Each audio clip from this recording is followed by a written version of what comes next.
Hello and welcome to Money Control. I'm Karunya Rao and with me is Manisha Gupta. And after talking about oil, gold and silver all this week, finally we'll put the spotlight today on agro commodities. And there has been very divergent moves and trends happening across different baskets. Now on one hand you have corn, sugar, rice, the likes of those doing very well. Then on the other hand you have your own fair share of laggards.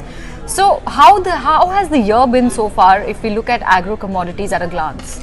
So if you look at the food inflation numbers that came in from India and global food inflation, all of that has continued to see a decline. FAO data for the month of November also was on a steady note with some decline there as well. So well, absolutely, from the kind of highs that we saw in the beginning of this year, we've seen a good fair amount of profit taking coming in. But as mentioned, you have some commodities like sugar, corn, rice and soybean. Actually, these are the only four that we follow quite closely that have seen gains continue into this one as well. So when it comes to soybean, we are looking at crop concerns from Argentina and Brazil. You are looking at sugar, we're looking at lower crop, lesser exports, restricted exports from India. That is what kept the prices on the higher side. Yeah. Corn again has seen weather concerns, and ditto goes for rice as well, where we have seen strong demand but supply not keeping up to it, and all of those commodity prices were in positive.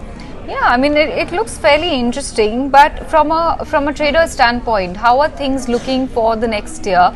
Will these laggards continue to languish, or do you expect some rebound coming in now that they are perhaps available at attractive prices? So when you look at edible oil prices, so whether it's palm, rapeseed, sunflower, they are down between 11 to 20%. Will you see a big jump up into them? Maybe not. Palm only if you are looking at the biodiesel policy in Brazil coming in from 1st of Jan, then you could be looking at some support. The other commodities will watch out on what kind of production are we also seeing from Russia and Ukraine. We call them the food bowl of the world. So if they continue with the concerns, if they escalate more, you could be looking at some support coming back. Otherwise, much of the run-up in edible oil prices has been done with coffee is down 29%. That is because Europe is a major producer and a consumer as well. And we have seen coffee being treated as a discretionary, non-essential commodity. So the demand there has been less. But let me tell you, the Indian demand has continued to gain up. I know, because you can see your bills, I mean, at coffee shops and the Starbucks and chocolates, CCDs of the world. So totally. yeah, it's insane. What about cocoa? I see that you've not mentioned cocoa here, but you were talking about solid demand ahead of festivals. It is, and you know, as you move on from here, there is Christmas and New Year and Chinese New Year and Valentine's, so it just goes on. And when have you ever made anything on Valentine's Day or bought chocolates? When was the last time? Me? I bought it for myself for sure. So you are adding to the consumption. I am a big consumer of chocolate. So cocoa is not going anywhere. Okay. So net, what are analysts predicting now? Which are the most hottest commodities, agro commodities for 2023? Those who want to buy later.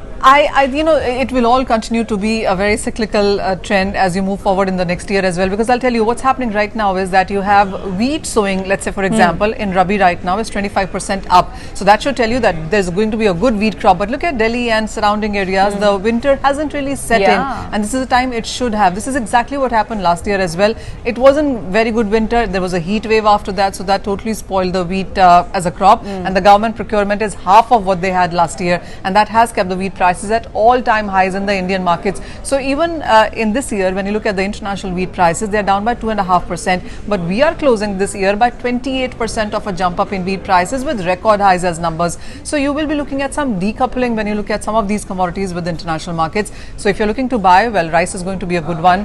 Sugar stocks have continued to run today as well, and this is another commodity to keep an eye on. Sugar stocks, such fantastic gains there as well. Absolutely, yes. So sugar, wheat, rice, you're saying? So your KRBLs, and when it comes to wheat, I mean, wheat is a byproduct, a raw material for various FMCG companies. So I'm assuming, you'll have to. There's a bit of a concern continuing for wheat. Okay. What about cotton prices then? Because that's something we've not touched upon yet. But cotton was also quite hot earlier part of the year. How is that likely to fare?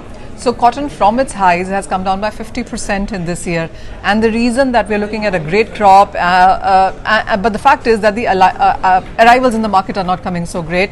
The textile demand from Europe and US is still on the weaker side. So even as supplies are high, the demand is not matching up. So cotton is another commodity that could be looking at some bearishness continuing. But if China opens up, you have that demand coming back into the market, and Europe starts buying as well. So as I said, it's you'll have to look at it quarter by quarter on how these commodities move. I mean, it's all wait and watch when it comes to China, when it comes to Russia, Ukraine. There's so much riding Rate on these hikes, 2-3 dollar countries. index, Yeah. absolutely. Well, there you have it, an update on roti, kapra and bakwan perhaps, not makan. But yeah, we will get you more updates on makan related commodities also, metals, etc. in the coming days. But for now, that's all from us today. Thank you for tuning in.